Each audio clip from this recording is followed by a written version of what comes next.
what I want to do now is just look in this section at where we are now and how it plays out in this five-sense reality. We've come down the levels, now plays out here. Manipulation of five-sense reality. And what I call the coordinates. Because once we realize basic coordinates of where they want to take the world and the methods they use to take us there, suddenly what seems to be a bewildered world and what's going on, it just morphs into clarity. The question is, how do they do it? It's a good question, because at first sight, how do a few control the many? Impossible, but it's not, because of the way they've structured society.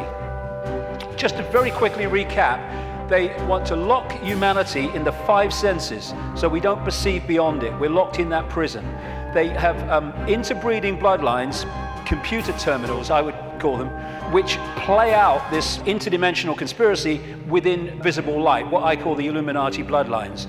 And they've set up a structure whereby the bloodlines who answer to the reptilian control system then control the governments, the people in power in all the various institutions. And crucial all the way through is to structure society. I mean, you can symbolize it as a spider's web, or like this as a pyramid. The idea is to hoard advanced knowledge, the kind of stuff we've been hearing about today and more, in the upper levels of this structure, this pyramid within pyramid structure, compartmentalized pyramid, where the few at the top are the only ones that know how it all fits together. And they keep the general population in ignorance of what they know, therefore they have the power, so they can manipulate the perception of the masses by keeping them in ignorance. This is why the education system is not about educating, it's about programming. And they place their people in so-called power. What we are told is at the top of the pyramid of power, presidents, prime ministers, and all these people, in the upper echelons of the pyramid, but nowhere near the top. The real people in power are behind them, in the shadows, and these are the conduits, the presidents, the prime ministers, and all the rest of it, for bringing that agenda into the public arena as changes in laws and legislations and the structure of society. So they compartmentalize all these different pyramids within pyramids, so that in the end, the banking system is encompassed by a pyramid. I mean, a bank's a pyramid in itself, all hierarchical pyramids, but then the banking system is encompassed by a pyramid, and at the top of that are the same families, most notably the Rothschilds.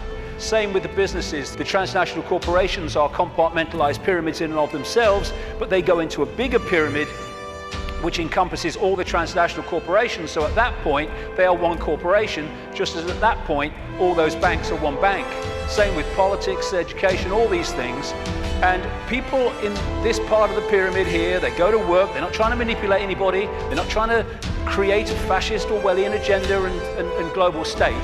They just want to go about their careers, earn money, go on holiday, provide for their families. But they don't know how their apparently innocent contribution individually connects with other apparently innocent contributions around the system. When you connect them together, you see it's anything but an innocent direction that it's taking the world. And that's how they keep what's going on in the hands of the few. This is Neil Haig's representation of that. This is the general population, and these are the kind of dark suit administrators of the system until you get up here to where the control system is. And most even here won't know that exists. Oh, I've just got this order from on high, I don't know where it's come from. Well, maybe we ought to bloody ask, instead of just doing it. And again, it can also be symbolized as the web, where these various strands, they're secret societies, semi-secret organizations, which go out and connect all these apparently unconnected countries, institutions, media organizations, banks, etc. And this Illuminati network, symbolized as the bearded man, spews out all these people who apparently appear to be random. To run for president needs cuckoo land amounts of money. Where do they come from? It comes from here. Where does that money come from? And therefore, you have two people put up for president who are there because of the money provided by this network. Therefore, they've chosen not only who it's going to be, but they've sorted out what the policies are going to be in return for that money. And this is what they do. We think we're choosing our leaders. We're not. It's a myth. And so this structure that I showed you earlier comes into this. where these leaders are put into power to carry out the agenda of the control system, which is why when parties change, whatever they've said in opposition goes out the window and they start acting like the party in government previously that they were criticizing. The common denominator is whoever gets in power basically introduces the control system, and whoever's out of power opposes the control system verbally, which means that you have the illusion of choice when whoever's in power unfolds the agenda. So there is no choice. It's a myth. And they control these institutions and play the people off against each other, divide and rule, both within countries and between countries, keeping everything in a constant state of confusion and conflict. And that's the key. Manipulating confusion and conflict is child's play. Manipulating harmony, manipulating respect between each other is a nightmare. So they have to keep the world in constant states of conflict. Now, when you bring it down to an individual country, as we come down this structure, this is what you find in every country. You had in America, it's a wonderful example, but it plays out all over the world. During the Bush years, Republican, that administration was controlled by a group of people known as neocons, neoconservatives, including all these people like Richard Pearl and all the rest of it. And over here, you have what I call, anyway, the democons. This is a network of people. I put Kissinger in the democons because he's an advisor to Obama at the moment, but he spends most of his time with the neocons, Kissinger. He just goes with whoever's winning. And the democons are a group of people that control the democratic administrations. But the democons and the neocons are controlled by the same force once you get to here. So people think, oh, I voted Republican this time. Oh, I'm going to put the Democrats in because I like that Obama got a nice smile. And what you're doing is voting for this, whatever. And that's what's happening in this country. Same thing. And so when people say Big Brother Bush or Big Brother Obama, no, it's not. These are just puppets. Dance, I said dance. When I say jump, I mean Olympic high jump record.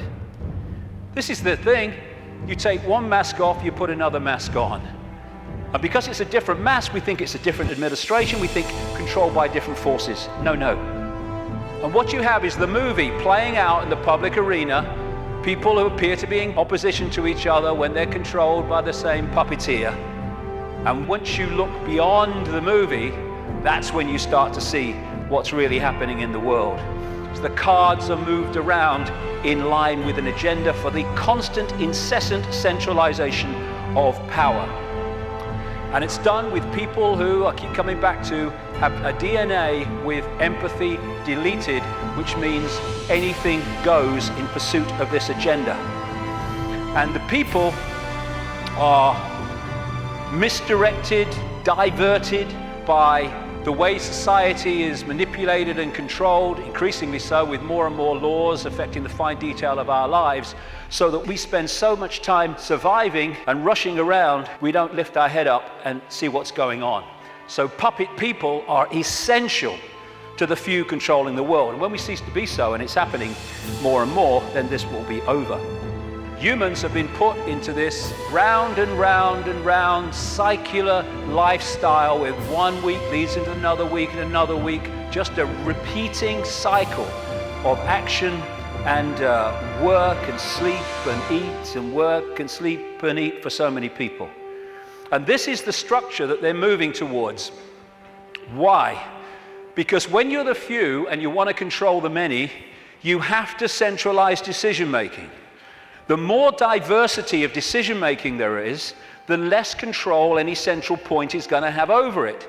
So what you need to do is constantly centralize power, so control over more and more and more people goes into fewer and fewer hands.